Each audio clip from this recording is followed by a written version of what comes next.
آپ نے عبدالستار عیدی صاحب کے دفاع میں تمام ہی مدارس کو رگڑا لگا دیا. Good word. کیا آپ کا یہ عمل درست ہے جبکہ مدارس میں قرآن و حدیث کی تعلیم مفت دی جاتی ہے؟ یہ مدارس کو رگڑا صرف میں ہی لگاتا ہوں؟ کیا بریلوی علماء یہ کہتے ہیں کہ جی دیوبندیوں کے مدارس جو ہیں یہ علم کا سرچشمہ ہیں، وہاں اپنے بچوں کو داخل کروائیں؟ یہ کہتے ہیں؟ یہ دیوبندی بریلویوں کے مدارس کے بارے میں کہتے ہیں؟ یہ سنی شیعہ کے بارے میں، شیعہ سنی کے بارے میں؟ تو سر ہم اسی لیے کہتے ہیں کہ 99 قتل تو آپ نے بھی کیے ہوئے ہیں. ہم نے صرف آپ کو غلط کہا ہے کیونکہ آپ اپنے علاوہ سب کو آلریڈی غلط کہہ رہے تھے. ہم نے صرف 99 سوچ یار ایک ہی فرق ہوتا ہے، برداشت کرو. ٹھیک ہے.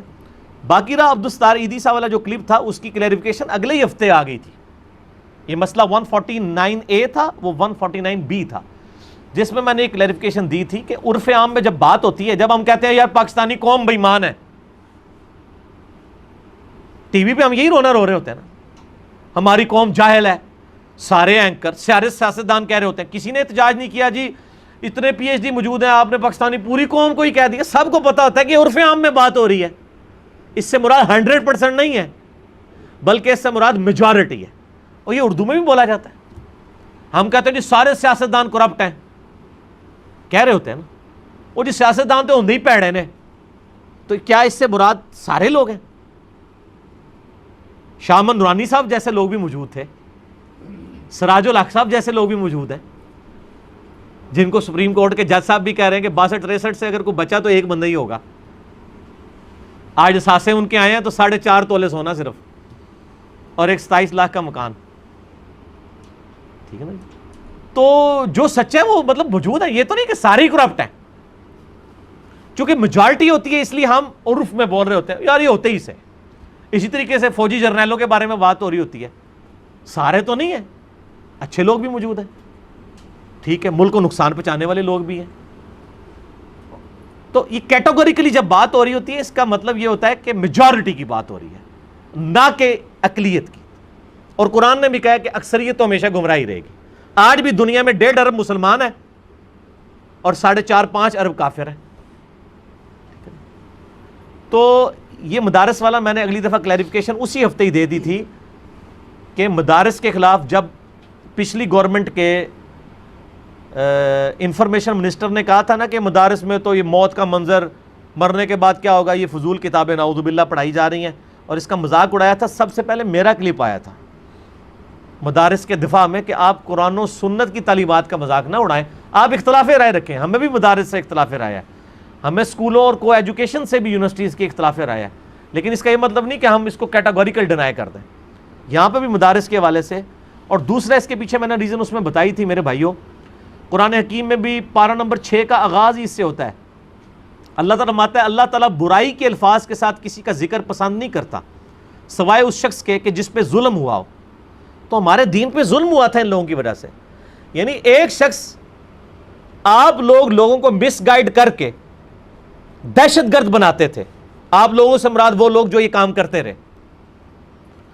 ان دہشت گردوں سے جب پاکستانی عوام مرتی تھی ان کی لاشیں کون اٹھاتا تھا؟ عبدالستار عیدی. ایون ان مدرسوں پہ بھی جب خودکش حملے ہوئے اور وہاں پہ بھی بچے مرے جو عیدی صاحب کو پوری زندگی گالیاں دیتے تھے، ان کی لاشیں اٹھانے کے لیے بھی عیدی صاحب کی وین کھڑی ہوتی تھی.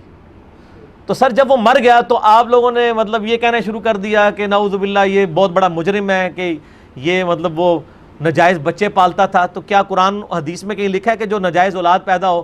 اور بخاری مسلم میں تو ایک عورت نے برائی کر لی تھی تو اس نے کہا یا رسول اللہ مجھے پاک کر دیں. آپ فرمایا میں تمہیں سنسار کیسے کراؤں؟ جب اس کا وضع عمل ہوا، بچے کو جنم دیا، پھر وہ آ گئی. آپ فرمایا اس کو دودھ پلا.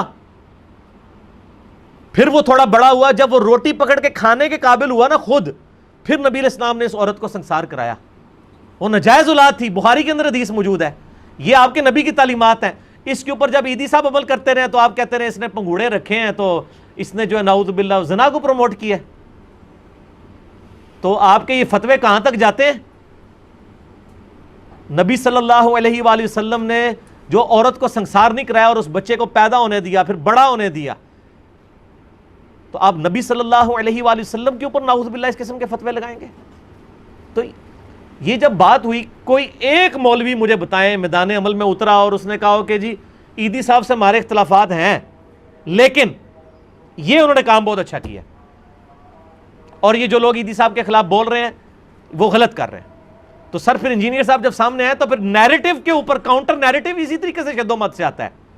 جب آپ اس لیول کے اوپر بات کھڑی کریں گے تو قرآن بھی کہہ رہا ہے کہ جس پہ ظلم ہوا ہے نا، اگر وہ بری بات سے بھی آواز بلند کرے اللہ بھی نہیں اس کی بری مانتا، کیونکہ اس پہ ظلم ہوا ہے۔